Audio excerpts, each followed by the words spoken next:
Robert Vadhra, India's fastest multi-billionaire. An inside story. Tata took more than a century to reach there. Ambani, even with unlimited political help, took 50 years to become billionaire. But Delhi businessman Robert Vadhra took just less than 10 years to become a multi-billionaire. How? Why Indian newspapers and television channels are scared to discuss this story. Reason is simple: Robert Vadhra not an ordinary Indian businessman.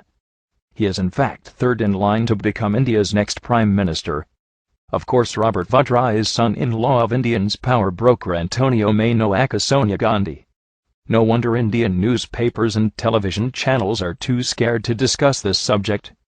But we live in a free world. Let's freely discuss and applaud phenomenal growth of India's fastest billionaire businessman. Let's start with background of Robert Vadhra from a period before his meeting his golden goose Priyanka. Robert in fact only half Indian. He was born to Rajinder and Maureen Vadhra in 1969. Rajinder Vadhra hails from Uttar Pradesh and Maureen aka McDonough of Scottish origin. Before entering to India's royal family, Robert Vadhra was running a recycle metal business, in simple terms collecting used industrial waste from companies and resell it, as you could imagine, not a golden egg-laying business. It's quite amazing that in next 10 years he grown into multi-billionaire. Robert Vadhra met Priyanka Gandhi at the House of Commons expatriate friend Ottavio Quattrocchi. Yes, the surprise Boforza scandal middleman Quattrocchi. Robert Vadhra's marriage with Priyanka was in 1997. But it was followed by tragic and suspicious deaths of his brother, sister, and his father in the next decade.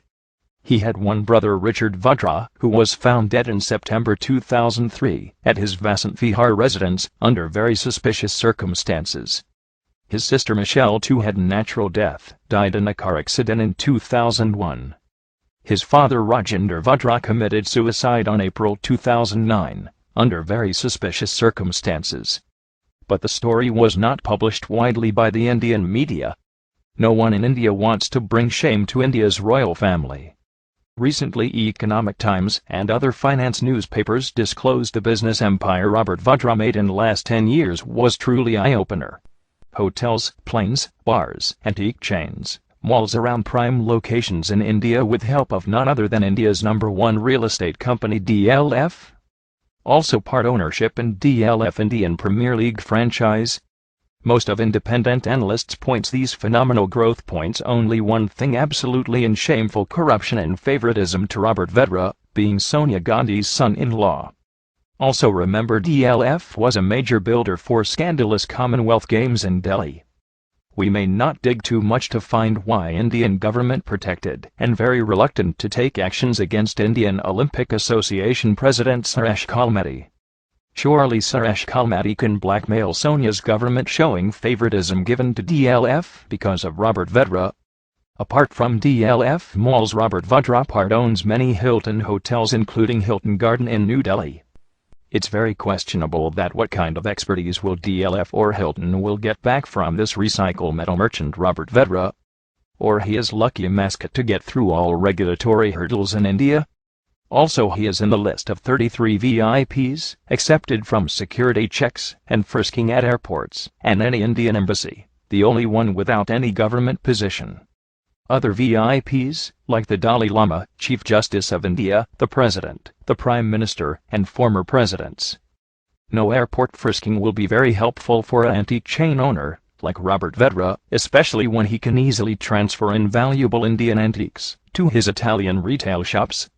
Robert Vadhra got many business partnerships with India's biggest real estate company DLF. Cricket is India's next biggest money-spinning machine. No wonder Robert Vadhra's association was sought by most of franchise owners.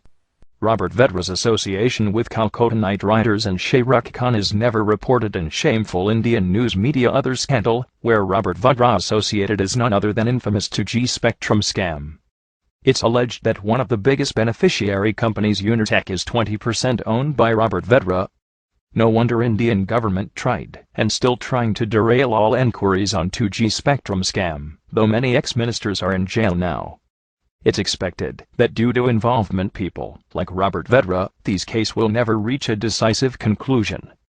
After all, CBI is controlled by Indian Prime Minister Manmohan Singh, who is appointed by Robert Vadhra's mother-in-law Sonia Gandhi. Media reports on Robert Vadhra's association with Unitech were suppressed by media moguls in India. Other business Robert gained recent years includes prime properties all over India, especially commercial hubs, and a taxi business but for air taxis. Yes, poor man Robert owns few planes as well. Skylight Hospitality Pvt Ltd, a company wholly owned by Vadhra and his mother Maureen Vadhra, owns business hotel Hilton Garden Inn in the upscale South Delhi business district Saket. The hotel is located within the DLF Place Mall, also known as DLF Courtyard. Also, several of Robert's companies have received unsecured loans. Unsecured loans are treated as bribe. Yes, it's the same reason why Karunanidhi's daughter Connie Moshi in jail now, as she took unsecured loans from Unitech to start Kalanjar TV.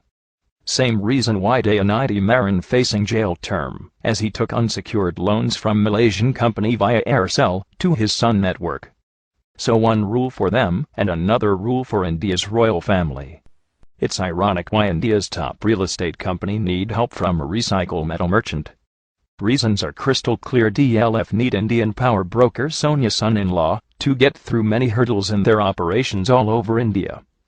If this is not blatant misuse of power or favoritism, we might need to redefine those words.